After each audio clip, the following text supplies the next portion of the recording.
সে অনেক বছর আগেকার কথা। পূর্ব বর্ধমানের ক্ষীরগ্রামে বাস করত হরিদত্ত নামে এক রাজা। একদিন রাতে হঠাৎ মা যোগাদ্দা তার স্বপ্নে দেখা দিয়ে বলেন মহা ধুমধাম করে তার পুজোর প্রচলন করতে, আর প্রত্যেক পুজোয় একটা করে নরবলি দিতে, না হলে দেবীর তেজে হরিদত্তের রাজ্য ধ্বংস হয়ে যাবে। রাজা তখন সমস্ত পরিবারের জন্য একটা নিয়ম চালু করেন। প্রত্যেক পুজোয় বলির জন্য দিতে হবে প্রত্যেক পরিবারের একজন সদস্য। স্বভাবতই শোকচ্ছায়া নেমে আসে প্রজাবর্গের মধ্যে। নিয়ম অনুসারে একদিন পালা পড়ে এক ব্রাহ্মণের একমাত্র ছেলে। শোকস্তব্ধ ব্রাহ্মণ আর ব্রাহ্মণী বলির আগের দিন রাত্রির বেলা তার ছেলেকে নিয়ে গ্রাম ছেড়ে পালায়।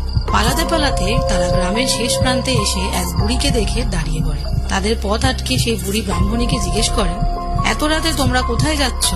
ব্রাহ্মণী তখন সব ঘটনা বর্ণনা করে বলে, আমাদের ক্ষীরগ্রামের দেবী যোগাদ্দা রাক্ষসী দেবী, ও আমার ছেলের বলি চায়, তাই আমার একমাত্র ছেলের প্রাণ বাঁচাতে আমরা গ্রাম ছেড়ে চলে যাচ্ছি, না হলে আমার ছেলেটাকেও খাবে, নররক্ত চাই দেবী। তখন হঠাৎ চারিদিক আলোকিত হয়ে ওঠে আর ওই বুড়ি রূপ বদলে হয়ে যায় স্বয়ং মা যোগাদ্দা। হেসে বলেন, যার ভয় পালাও মা তুমি, সেই মা যোগাদ্দা আমি। যা, তোর ছেলেকে নিয়ে বাড়ি ফিরে যা। আমি কোনো মায়ের কোল খালি করে নরবলি চাই না। আজ থেকেই বন্ধ হোক নরবলি।